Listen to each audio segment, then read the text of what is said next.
নমস্কার, জয় জগন্নাথ। আজির প্রথম প্রশ্ন, 2011 জনগণনা তথ্য অনুযায়ী নিম্নলিখিত কেন্দ্রশাসিত অঞ্চল ମଧ୍ୟରୁ କେଉଁଠାରେ ମହିଳା ଜନସଂଖ୍ୟା ପୁରୁଷ ଜନସଂଖ୍ୟାଠାରୁ ଅଧିକ? ଅପସନ୍ କ ଚଣ୍ଡିଗଡ଼, ଅପସନ୍ କ ଲାକ୍ଷାଦ୍ୱୀପ, ଅପସନ୍ କ ଆଣ୍ଡାମାନ ଏବଂ ନିକୋବର, ଅପସନ୍ କ ପୁଡୁଚେରୀ। କରେକ୍ଟ ଆନ୍ସରଟି ହେଲା ପୁଡୁଚେରୀ। ପ୍ରଶ୍ନ ନମ୍ବର 2, 2011 ଜନଗଣନାରେ ଭାରତର ଶିଶୁ ଲିଙ୍ଗ ଅନୁପାତ କ'ଣ?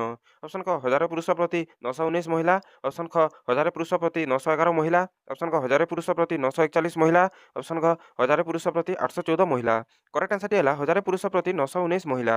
প্রশ্ন নম্বর 3, 2011 জনগণনা অনুযায়ী নিম্নলিখিত ମଧ୍ୟରୁ କେଉଁଟି ଭାରତରେ ସର୍ବନିମ୍ନ ଜନସଂଖ୍ୟା ବିଶିଷ୍ଟ ରାଜ୍ୟ? ଅପସନ୍ କ ମିଜୋରାମ, ଅପସନ୍ କ ସିକିମ, ଅପସନ୍ କ ତ୍ରିପୁରା, ଅପସନ୍ କ ଉତ୍ତରାଖଣ୍ଡ। କରେକ୍ଟ ଆନ୍ସରଟି ହେଲା ସିକିମ। ପ୍ରଶ୍ନ ନମ୍ବର 4, 2011 ଜନଗଣନା ଅନୁଯାୟୀ ନିମ୍ନଲିଖିତ ରାଜ୍ୟଗୁଡ଼ିକ ମଧ୍ୟରୁ କାହାର କିଲୋମିଟର ପ୍ରତି ଜନସଂଖ୍ୟାର ସର୍ବାଧିକ ଘନତା ଅଧିକ? ଅପସନ୍ କ ଝାଡ଼ଖଣ୍ଡ, ଅପସନ୍ କ ଗୋଆ, ଅପସନ୍ କ ଗୁଜରାଟ, ଅପସନ୍ କ ମହାରାଷ୍ଟ୍ର। କରେକ୍ଟ ଆନ୍ସରଟି ହେଲା ଝାଡ଼ଖଣ୍ଡ। ପ୍ରଶ୍ନ ନମ୍ବର 5, କ୍ଷେତ୍ରଫଳ ଦୃଷ୍ଟିରୁ ଭାରତର ସବୁଠାରୁ ଛୋଟ କେନ୍ଦ୍ରଶାସିତ ଅଞ୍ଚଳ କେଉଁଟି ଅଟେ? ଅପସନ୍ କ ଡାମନ ଏବଂ ଡିଉ, ଅପସନ୍ କ ଲଦାଖ, ଅପସନ୍ କ ଲାକ୍ଷାଦ୍ୱୀପ, ଅପସନ୍ କ ଜାମ୍ମୁ ଓ କାଶ୍ମୀର। କରେକ୍ଟ ଆନ୍ସରଟି ହେଲା ଲାକ୍ଷାଦ୍ୱୀପ। ଭିଡ଼ିଓଟିକୁ ଦେଖିବା ପାଇଁ ଧନ୍ୟବାଦ। ଭଗବାନ ଆପଣଙ୍କର ମଙ୍ଗଳ କରନ୍ତୁ।